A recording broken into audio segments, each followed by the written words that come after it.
Welcome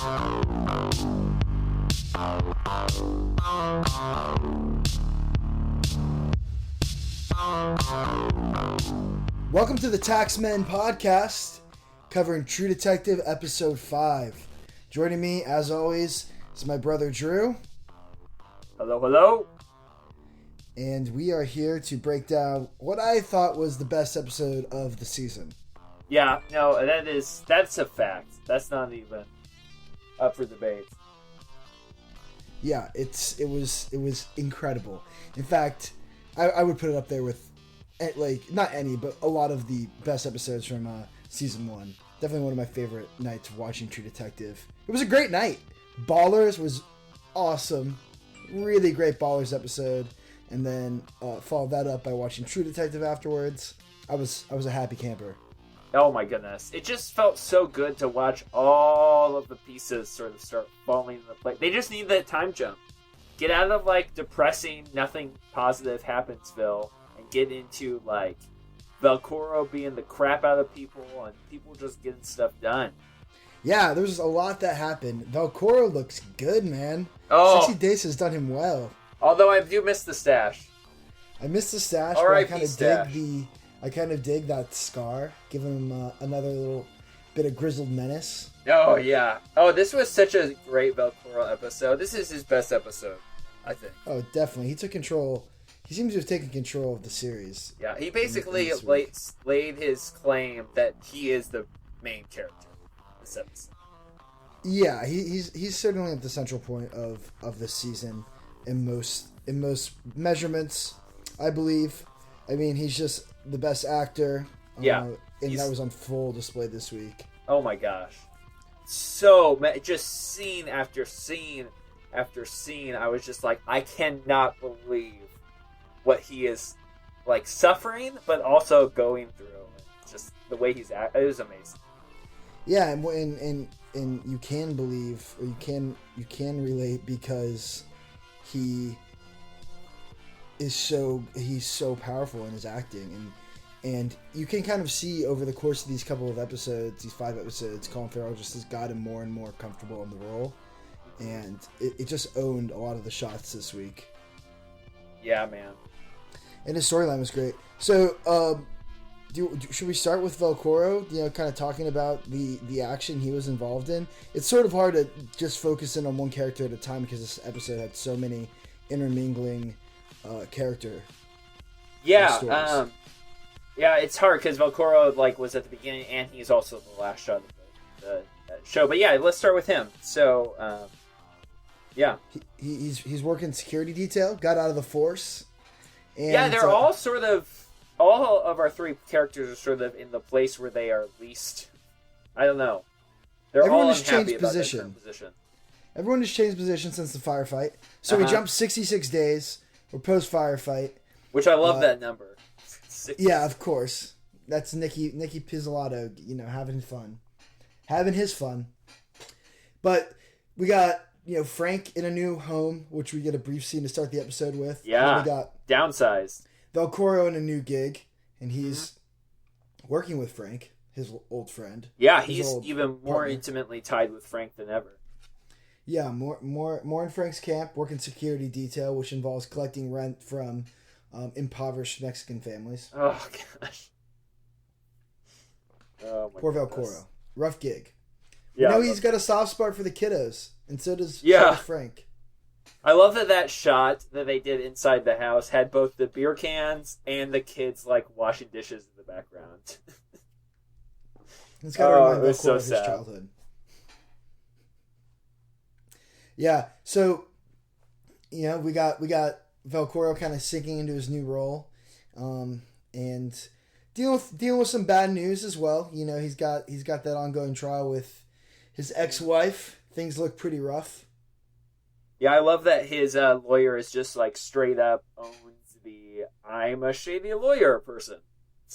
Yeah. Go get me more cash. I'll defend you if you can pony up some more cash. Don't put this on a credit card. Cash only. Under the table. Well, I'm glad he needs the extra work, because I've been dying to see what's going on with Blake, and we got to see that tale this week. and Frank's a little concerned right now. He had a great line, maybe the best line of the entire series, maybe the best line in television history. The enemy won't reveal itself, Raymond. It's like blue balls in the heart.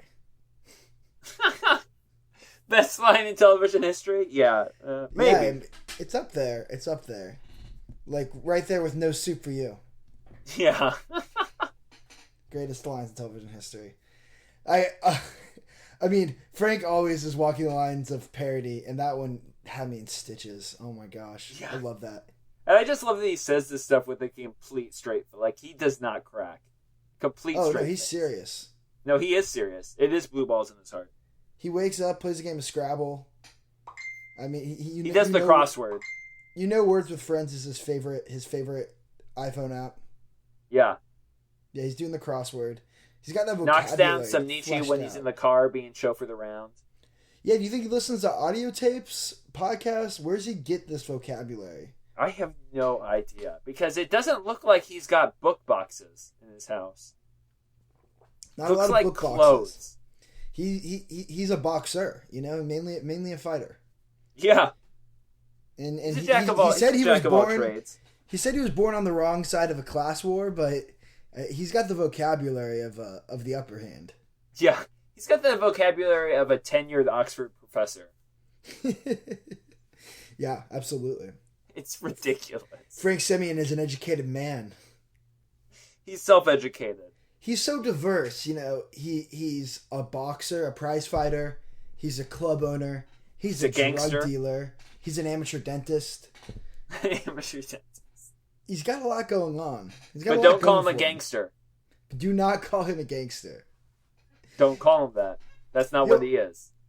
Frank totally owned my, if I was going to pick a scene of the week, I think he, well, no. Velcoro probably gets it. Velcoro gets the scene. But the scene with him and Jordan in the club it was right behind it. It was so good. Yeah. When he's revealing that, or when his wife more so reveals that she can't have kids because she's had 3 abortions. Yeah, jeez. I love that scene so much when she goes, I'm me, you're you. Let's see who loves who. Yeah, she totally turned the tables on him, which was crazy. Yeah, I love that scene, man. That was so good. And kind of pushed Frank in a different direction. We've seen him hustling. It seems like they've turned a corner. Yeah, which I did my fair share of complaining last week about the stagnation in that relationship, and it really went a different direction this week. Yeah, he's definitely not stagnant. He is a man. He's a man in motion.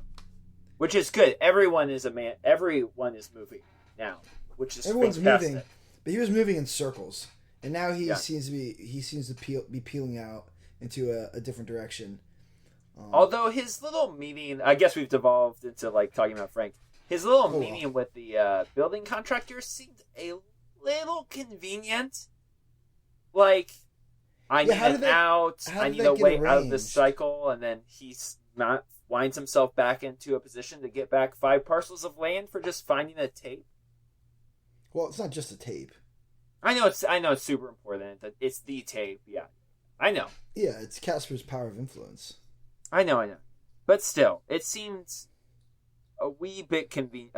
I don't like in a detective show when something just drops from the sky that perfectly solves a character's problem.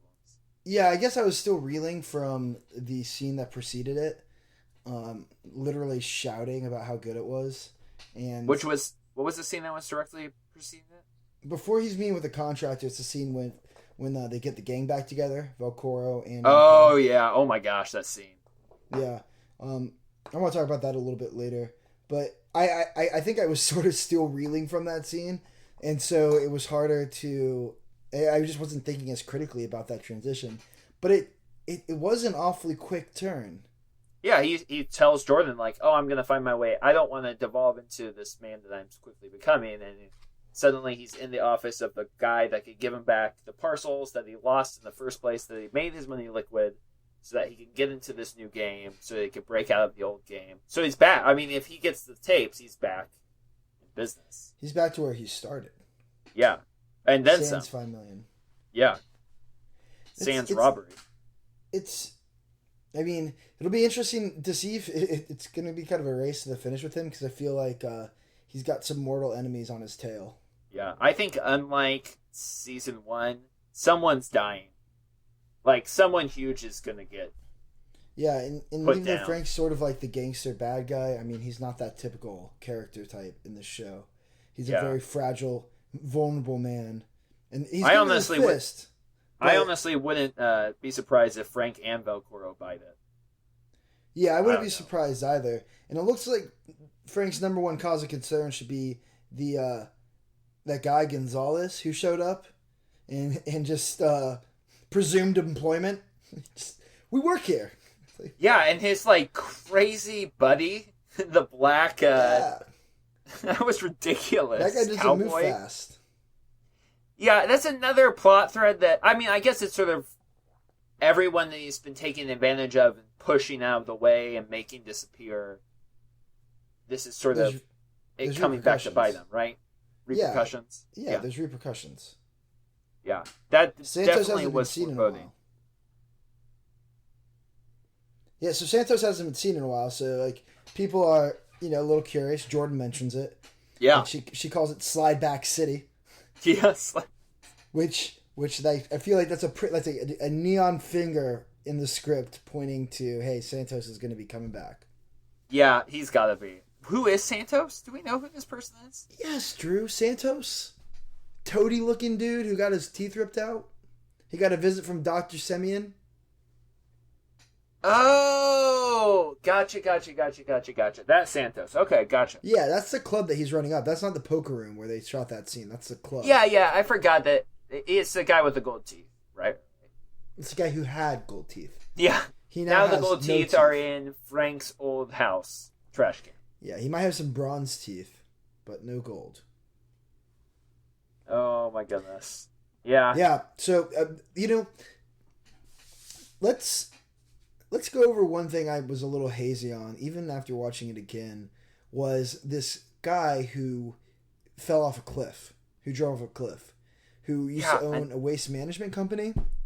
So it's the waste management company that Frank used for catalyst, it seems, to poison the farmland around the corridor that they're going to use to build the track. Yeah. So that the price would plummet and all of those farmers would be willing to sell at super cheap prices. Okay, interesting. So that was, and then it's fine. They're going to just try to develop it regardless of the contamination. They'll just get water from somewhere else. Well, yeah. I mean, I don't think they contaminated the water. I think they just made the ground so that you can't grow crops on it because they put like trace metals in the ground. Either way, yeah, you can still build buildings there. You just can't do farmland. Oh my, shady. Interesting. Yeah. Holy cow. So that guy kills him. That guy kills himself. Now this doesn't have anything to do. He mentions or is it killed. In that meeting he got. I think Frank's saying he is killed by someone. Yeah, he was definitely killed. He was killed. Probably by Blake. Yeah, he's probably. So you think that his murder was just tying up a loose end when it comes to that situation where that guy, I mean, it's the way that Frank gets in the door of the. Yeah. Yeah, that's how he gets in the door of the contractor, right? Uh-huh. Or the building guy. Yep. Good stuff. So, yeah, again, it felt a little convenient. So, yeah. Well, I mean, 66 days pass. Things happen. Mm-hmm. Events have to move other events into motion. Overall, though, I'm digging Frank's story, and I love I love that storyline about the transit. So anytime we get a little bit of information, it's all good with me. For sure.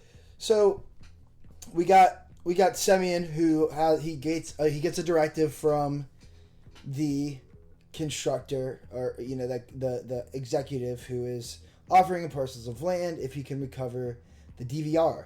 And he said the DVR had, I mean, we get information that DVR has a lot of footage on there. Dr. Pittler specifically mentions the president of the railroad company. So Casper really had his game plan set up right with those girls he's hustling.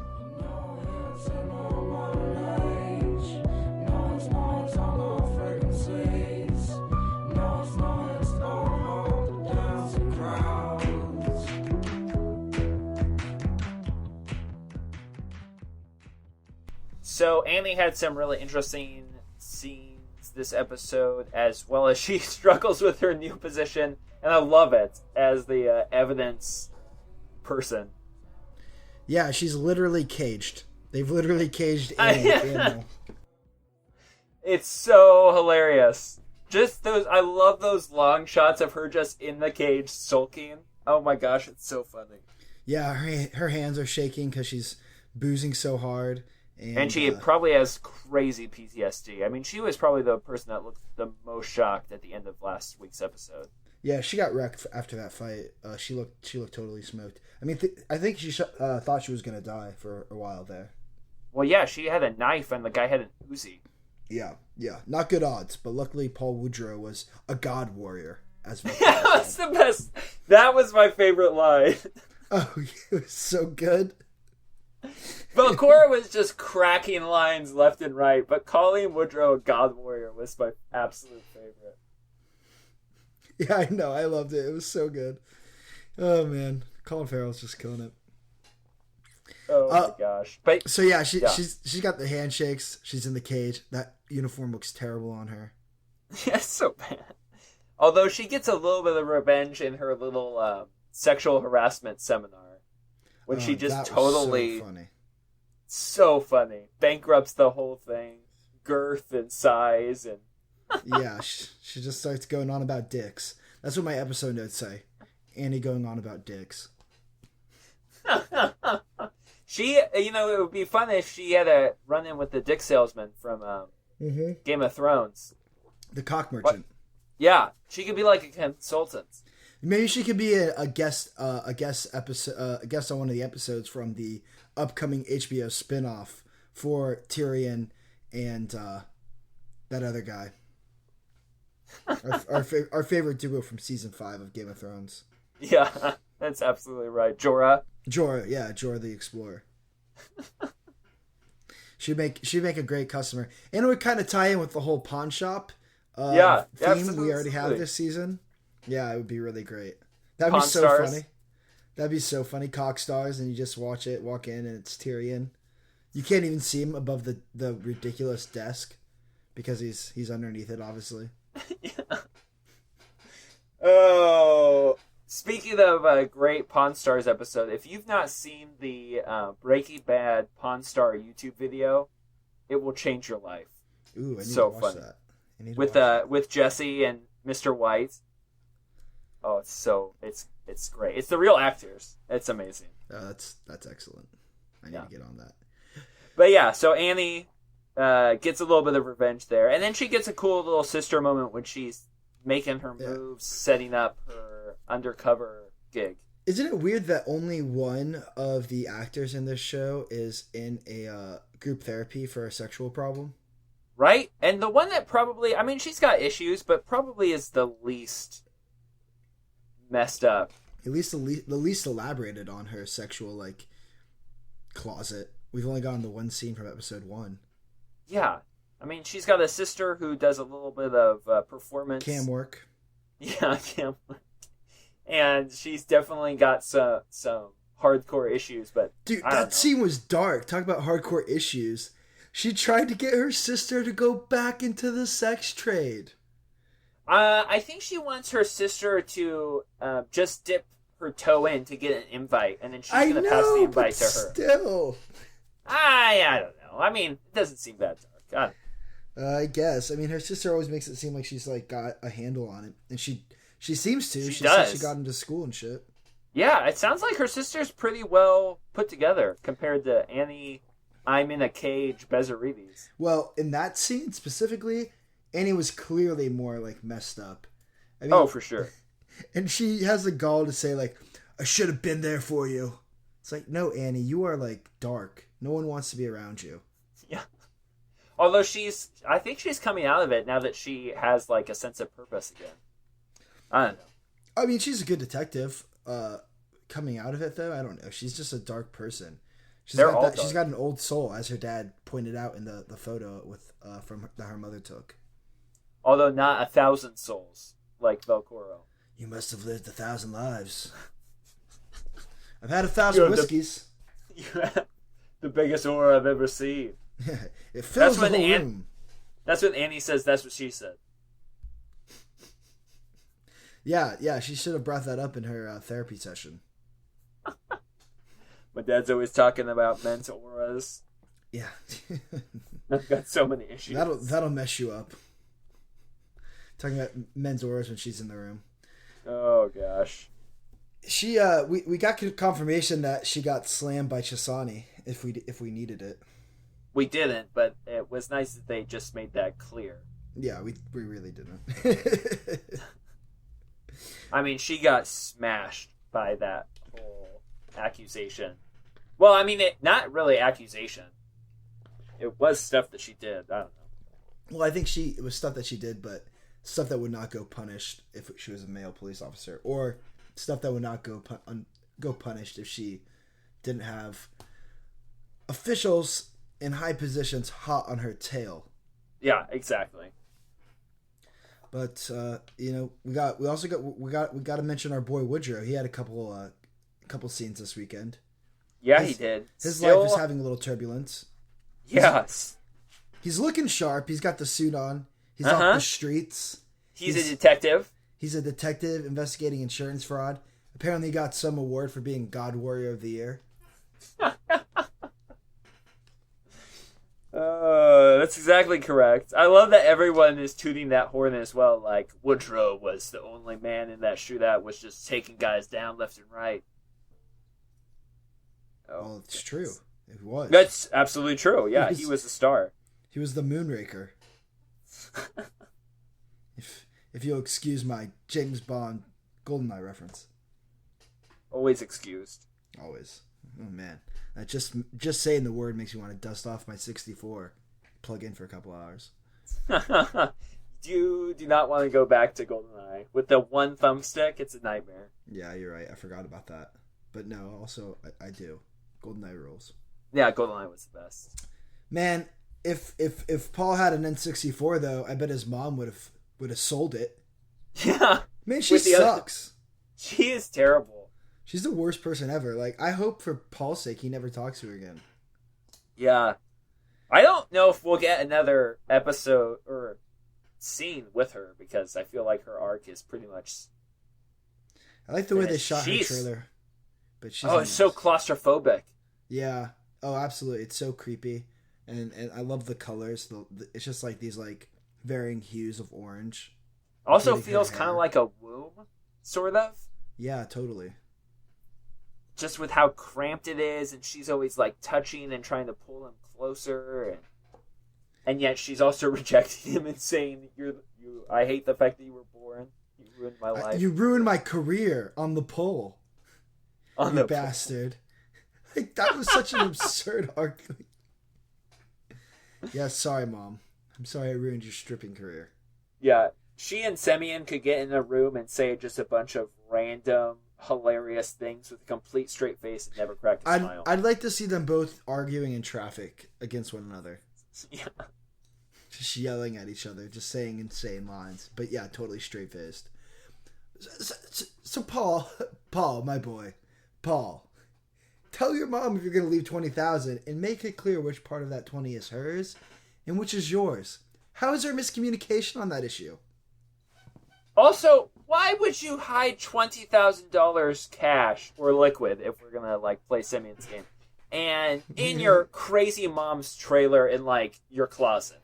Yeah, trailer being like the key word here. I mean, 20,000 liquid could probably give you a better trailer. Yeah. Or a lot of time spent on the slots. Yeah. Oh my gosh, what a horrible life decision. Yeah, that was a wrong move, and I don't know why he waited 60 days into the pregnancy to get the cash. Maybe this is the first time he's seen her since the last scene we had with her. Because he didn't. He has to get his creeped out factor. He has to forget all of the creepiness before he goes back into that trailer. Yeah, it's like a 3-month quarantine. Yeah, man, she's messed up. Woodrow taking 2 shots of whatever liquor that is before talking with his mother-in-law. Pouring a double iced tea. Yeah, getting ready for the baby. I don't think that's your typical Yeezus style dread of parenthood. I think that a few more of those drinks and he may end up riding his bike back over to his buddy's house for a little slumber party. Oh my god. Yeah, I don't even know. Woodrow's on such a self-destructive path, but yeah, who's not in this show? I'm getting more and more into Taylor Kitsch's like corkscrewed face. He's mastering the corkscrewed look. The angst face. It's not angst. It's like confusion, anger, and a scowl all in one. I gotcha. I read you. And he sort of turns his face sideways. And I like it. It pairs well with his fitted suit. Yeah. Really, that really suit's great fashion. That suit's good looking. He must be using the same tailor that Dwayne "The Rock" Johnson, aka Spencer Strasmore, is using in Ballers, because they both have balling suits. I would assume the Rock suits are a little bit more high fashion and less, detective-y, less detective department. Yeah, like he has like that gray wool suit. It's like, of course, a detective writing insurance claim or investigating insurance claims is going to be wearing that kind of outfit. The only thing I could do without, just like always, is random courtroom drama with Woodrow and the girl that called him out for, like, I don't know. Solicitation.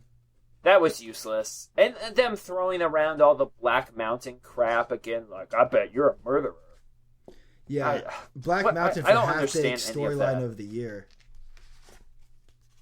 I sure hope that's going to pay off in some way, because I could not care less about that whole subplot. Yeah. If that's just to like motivate the romance between him and his old war buddy, that's why can't you just come back from Afghanistan? Yeah, it's weird. We'll see if it pays off. A lot of things are paying off though. I mean, that's kind of what made this episode so great, so enjoyable. Yeah, that's exactly right.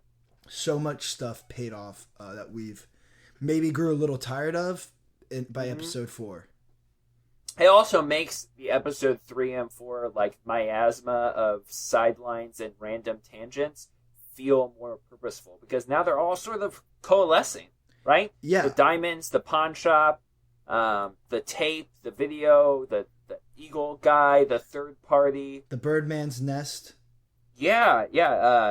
The shady corporations, and of course, at the center of it all is the mayor and his crazy family. Yeah, the mayor, man. The mayor. So, let's talk about the mayor. You know, we kind of missed... we got to talk about the gang getting back together. Yeah. Which felt great. Like, yeah, I think that's like the moment where the episode really hit me, is when Woodrow, Annie, and Velcoro are with the old state investigator, and she's putting him back on the Casper case. And I was stoked, man. I was so stoked on that. Yeah, I was super excited. I was going to waste time to get to that moment, like an episode or 2 later. Mm-hmm. I just don't need any more of them just drowning in their own depressing miasma of horribleness. I just want them to act. I love this. Yeah, I was all about it. It was great, you know? She gives him the whole... She dangles the kid carrot in front of him. Oh my gosh, yeah. And he nibbles that up, and he just immediately starts talking about the case. I love that so much. That was great. And then she just drops the bomb. I was standing up, like, yelling at the screen. I was like, oh no. Yeah, man. That was crazy. So Velcoro killed the wrong guy. So Semyon, when he slips him that picture on the first episode, which I love. Anyway, yeah, that scene was great. that's one of the guys he was just getting rid of. Yeah, he was just taking someone out. He basically had Velcoro take a hit out for him. A random And hit. then he pocketed Velcoro in the afterfact and holds it over his head to this day. And we have it revealed by his ex-wife that was the beginning of the dissolution of their relationship. Oh, yeah. She said it wasn't even the murder, it was how he changed afterwards. It was the fact that Semyon controlled him and continued to force him to become more and more illicit. Yeah, so we can make that whole like that, and that's what brings everything together for that shot, that look of shock when and then Colin Farrell just sells the whole thing. Like, I just saw all of it on his face. You can see the blood like just racing through his brain, and the neurons lighting up of anger and like disappointment and hate and so Rage. many emotions, and he runs all through it. Oh, and then I just loved him sort of just trying to get out of that conversation once it starts to dawn on him that he's been taken for a ride. Yeah, he's just like, she's like, and you're on the clock, scrambling. Oh, it was amazing. And then back to back, then him with his wife doing the same thing. He can't say that he actually took out someone, but he also uses that as like, it's his entire identity, the fact that he was compromised for that hit. Yeah, it was a great scene with his ex-wife when he's talking about, you can see him talking around admitting to being just a cold-blooded murderer.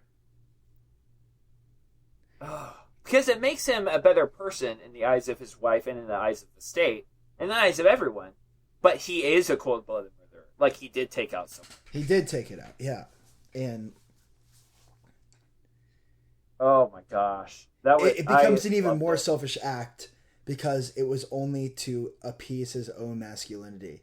Had nothing to do with bringing his family together. Had nothing to do with protecting his wife or his kid. It's just like a way to exact his toll for the heinous act that was committed. And it was completely ineffective, like the rest of his life. Oh my gosh. Oh, it was amazing. It was crazy. And then I'm sure he'll just ride that train until he either gets killed or like enacts full justice on Frank or something. I don't know. Yeah, that train's fallen off the rails. But him and Frank want the same thing now. Which is what? DVR. Why would Velcoro even care? Velcoro, that's exactly what he goes after Dr. Pittler to find out about. Is the DVR. What's on it. Yeah, I guess that's true. I think the Frank thing is I think he'd rather just kill Frank and be done with it. Yeah, that was they really brought that note to a high point at the end of the episode. That was such a cool my gosh. shot. I didn't think you could have a cooler shot to end it on than the original look of shock on Velcoro's face, but then you have that shot in a whole nother look. And if that scene next week does not like blow my freaking mind, I'm gonna be so disappointed. Yeah, nothing is better than two men sitting at a table, both with guns, under just the like table. Oh, it's the Han Solo, Guido. It's the Inglourious Bastards. It's everything. I just love those type of scenes. Yeah, it'll be like that scene in The Princess Bride, where they both take poison. Or Princess Bride. I was thinking like the scene at the start of Inglourious Bastards where he's interrogating the family and they're underneath the floorboards.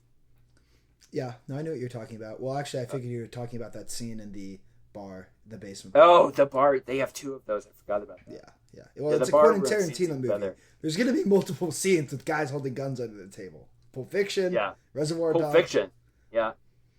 Reservoir Dogs, actually, I don't think there's a table involved in the whole film. I misspoke. So if this scene next week is not up to that Tarantino-esque standard, I'm going to be so disappointed. Well, I wouldn't set your bar that high, my friend. Come on now. That's right. No, I think they could do that. Quentin Tarantino. No, these are actors that are worthy of a scene like that. Yeah, but I'm not sure if we got a showrunners worthy of a scene like that. We'll see. I mean, we'll see. I think it'll be a great scene. I'm just saying. Yeah, I hope so. You start comparing to Quentin Tarantino, I'm not sure if that's an appropriate expectation. He made Pulp Fiction. I know. Pulp Fiction. I know. That is a tasty burger. I just want it. That's what I want. It'll be. I have a feeling it'll be a great scene. I sure know I'll have my thesaurus out. Yeah. Oh my gosh, they're gonna drop some words.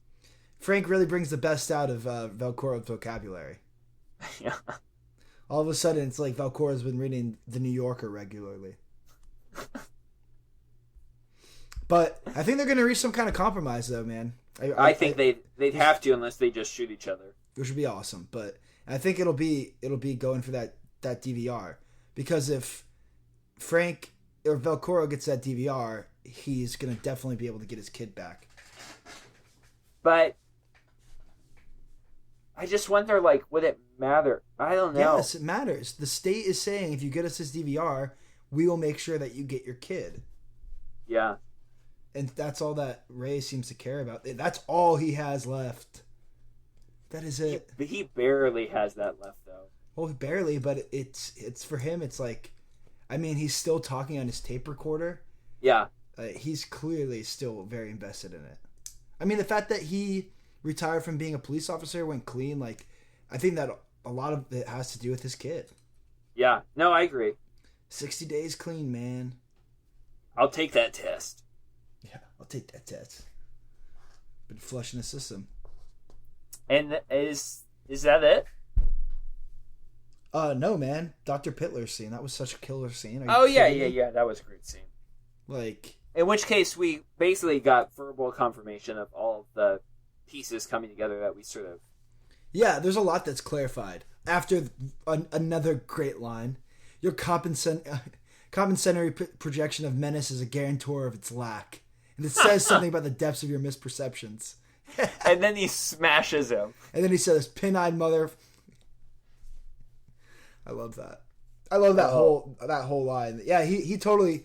Dr. Pittler, Dr. Rick Springfield, a.k.a., got his ass beat, and he did not think that was going to come. No, he thought he was untouchable.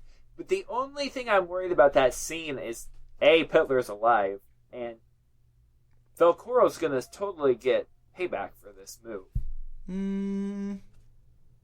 Oh, yeah, the mayor's going to lose his mind. Or the mayor's son is going to lose his mind. Yeah, the mayor's son. Because he's in deep with this guy. Well, he's in kind of deep. It seems that Pittler, he's an accessory, but he's not central to what's going on. I mean, he's just trying to turn 8s into 10s, man. Yeah. The Lord's work. And doing a little psychiatry, doing a little committing on the side.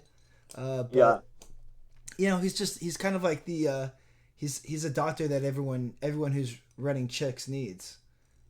I did like that Velcoro got into the dentistry business, like Semyon a little bit there. Yeah. Velcoro had to take a turn at it. He didn't use pliers. He used the old-fashioned way, just knocking him out with your knuckles. Although he had some type of, what was that? Like baton? Oh yeah, that thing was sick. That's like some kind of police weapon. I mean, I've seen it like in old movies. It's just like a leather, probably reinforced with like a ball in the middle that's really thick and metal. Super painful. I'm pretty sure he shattered that guy's hand. I mean, that guy's not going to see Tony for a little while because it's going to take him like 6 months to get his face put back together. Be able to talk. Who knows? Maybe Velcoro ate his tongue.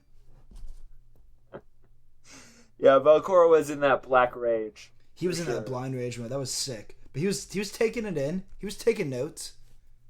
Yeah, no, he was processing. He pretty much got everything he could ever want from that guy. Yeah, and we got some interesting news. Mayor Chisani is not the one who was working with Casper. It was Tony. He was the one taking the calls in the upstairs line. Uh-huh. So, as we've been saying all season long, Tony's a big player in this whole conspiracy. He's the Birdman. He could be the player. But then we get this introduction of a new major player, which is like the senator, I guess, right? Which senator? The one that was photographed, the one that Annie traces. The one who's like, I don't know, campaign was full after. Oh, the governor candidate? Well, there's that guy too. Yeah, there's two. I think there's like a senator and then there's the governor candidate. Both are sort of working with Tony at this club. Yeah, turning tricks with Tony. Bad news, because that means you got a sex tape. Yep. On that DVR that everyone wants. That DVR, man, it's a treasure trove. It's the key. But who has it? And why didn't they? Well, I guess he wouldn't. No, we know who has it. It's the Eagle dude. Yeah, well, exactly. Who's that? Tony? It could be Tony. It could be Tony. I could totally see that. Yeah. Because he would know everything that the mayor knew.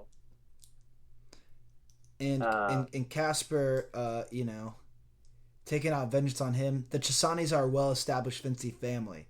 Taking out a guy like Casper wouldn't be that big of a deal. And they also have those, like, what does the doctor call it? Weird tendencies that the wife wasn't okay with. Like, maybe the eye thing is part of Tony's signature. Oh, yeah, I forgot about that line. I mean, I could just see Tony being the eagle dude. The Birdman. Yeah. Not an eagle. The Birdman. I thought it was like a black eagle. I mean, it could be Michael Keaton. That's who I want it to be. I want him to pull off that mask and be like, you thought there were only 4 superstars in this show? There are 5. God. Then he flies off. After, like, throwing Semyon against the wall with his mind. Yeah, exactly. And doing some awesome Birdman quotes. So, if it's not Michael, if it's not Tony, do we have any other reliable suspects? I'm guessing it's just like a side character or something. Or a new character that we haven't met yet. In which case, they're kind of running out of time to introduce people. But, I mean, the main bad dude was just like some guy working in schoolyards. Yeah, but at least we saw him. Yeah, so, I mean, but there's any number of side characters in this show. I mean, hell, it could be Blake. Blake could be the Birdman. Yeah. He's a suspicious character. Yeah. What if it's Jordan? That'd be so cool. But no. I've seen the Birdman, and I've seen Jordan, and there's some notable differences in the size of their chest. Yeah. And their height. Well, that too. That would still be sweet, though. That would be so funny. She peels off the helmet and then steps off of her, like, elevator shoes. She's just like, and I wanted to shotguns Frank in the chest. I just wanted to see how you would react if we were broke and you failed. The ultimate chip test. Oh my gosh! All right, man. Well, that about covers the story. Do we want to? Yeah. Do we want to play another round of Frank or Fake? I think we got to. All right. So for this second round of Frank or Fake, I'm raising the stakes. Just like the new episode raised the stakes, I'm taking what we did before. We're moving it up. So you have to say Frank or Fake, but if you say Fake, you need to tell me what character said it. All right. So these are all quotes from True Detective. But did Frank say it, or was it someone else? All right. All season 2? Yes. All right. Let me see here. I've got so many. Nobody gets rich on their own money. Fake. Jordan. Good job. That was an easy one. That was an easy one. Let me see. Was it true?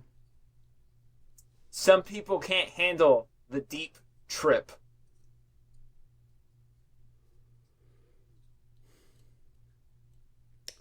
Fake.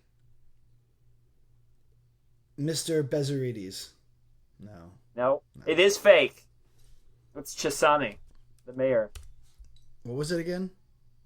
Some people can't handle the deep trip.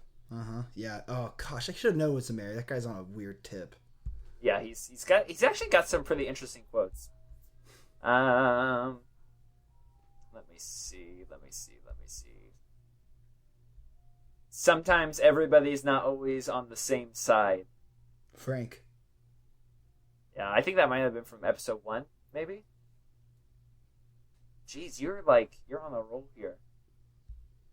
You need to stop watching the show and watch something else. You're spending too much time on True Detective. Hush your mouth. I've been watching Ballers religiously. I know you have. I'm about to start Mr. Robot. I've been saving it to watch it with my roommate, but we're never home at the same time. All right. If you want to get over something, maybe sitting around and remembering it in every detail ain't the right way.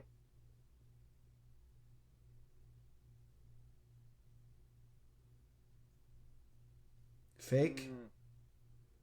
Annie. Paul. Woodrow. Oh. Bam. I don't even remember where that came from. Well, I think that was in last week's episode. That might have been right. Yeah. All right. And the last one.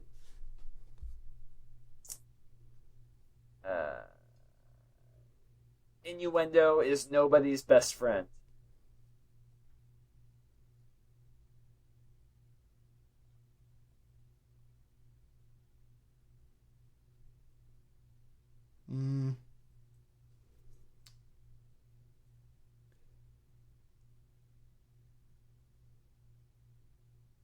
Man, that's a tough one. That's a tough one. Fake. Ray? Nope, that's Chisani again. Oh man, no, you went heavy with the Chisani lines. Yeah, I did. I don't think we give him any credit, but Chisani's definitely smoking from the same pipe that Frank is. He's like hitting a combo of the stuff that Frank's got and the stuff that Mr. Bezarides has. Yeah. Well, he did go to Bezarides Lodge back in the day. Everyone so went to Bezarides Lodge. Yeah. Including Dr. Pittler. All of those religions cross-pollinated. Man, oh man. Well, that was a hell of a week. Yeah, I cannot wait. Obviously, I've already said I've got huge expectations for next week's episode. I probably should temper them a little bit. Because I came with, bottomed-out expectations for this episode. Yeah. I was like halfway through. I just grabbed Jesse, my roommate's arm. I was like, dude, this is a great episode of television. That I feel like the pacing was just better. Whoever they had in the editing room and wherever they were making their cuts. Oh, it was so dense. I felt like every scene had a purpose besides the ones we mentioned. And just the pieces were all coming together. I was like, oh, this is paying off. That storyline's paying off. Here we go. Yeah, it's got a real great pace of burn to it. I'm really digging it. I mean, it's a lot different than the first season. For sure. The way it's playing out with this whole case and the way they did the time jump, it's now in a little bit more interesting of a place than last week, where I felt like it was retreading previously walked upon holy grounds. Although you didn't get your wish from last week. They did the freeze frame, but then they went back for half a second to show you the crime scene again. Yeah, I was okay with that, though. I just didn't want any more, dialogue. But it was a little confusing the first time. You see, the bodies, and then you cut to Frank, and there's, a TV saying 66 days, but I thought it said 6 the first time. I was like, they time jumped 6 days? They time jumped further than that the week before. Yeah. I feel like there was more artful... if you had pulled back, and then suddenly you're in the screen, and you're seeing, footage from the event. I feel like there were more artful ways of doing that. Yeah, totally. Transition. That would have been a cool scene, Drew. You should have written that scene. I should have. Next time. Next season. Next season, when True Taxmen takes off and they ask us to sit in on the writing room. Yeah. They just need, a little outside opinions. He's got it mostly under control. Yeah, mostly. I mean, he clearly does not have anyone looking over his shoulder. Not even a little bit. I don't even know if he does. He's never even shown a draft for spell checking. This stuff is so unfiltered, ungodly dialogue. Yeah, that dialogue is heavy. I wonder. I said, a long time ago, I took it at a whole different value. Yeah. No one else can break the rules like him, though. I mean, he earned himself this after season 1. I'm not sure if he'll get another shot at just blind. I mean, it's not been blind acceptance. So he probably had he had a lot of position of power going into this season. So we'll see if that gets tempered back a little bit. But, man, I hope we go back to that film set. I love that film set. Oh, they gotta use that again. Although it's been 66 days, that film set is gone. Yeah, that'd be a long effing shoot. Yeah. Lord of the Rings style. Torturous. All right, let's wrap this up. Let's get out of here. All right. It's been the Taxmen. Yep. Tune in to Ballers. We're recording it in about an hour. It's going to be great. Yep. And looking for group, we're going to record on Thursday, probably publish it over the weekend. So cool. Some more Mute Point podcasts coming your way. There you go. Get that enunciation right, Drew. Yeah. All right. This is the Taxmen signing off. Doing your taxes. Week in and week out. The taxman's taken all my dough and left me in my stately home, blazing on a sunny afternoon. And I can't sail my yacht, he's taken every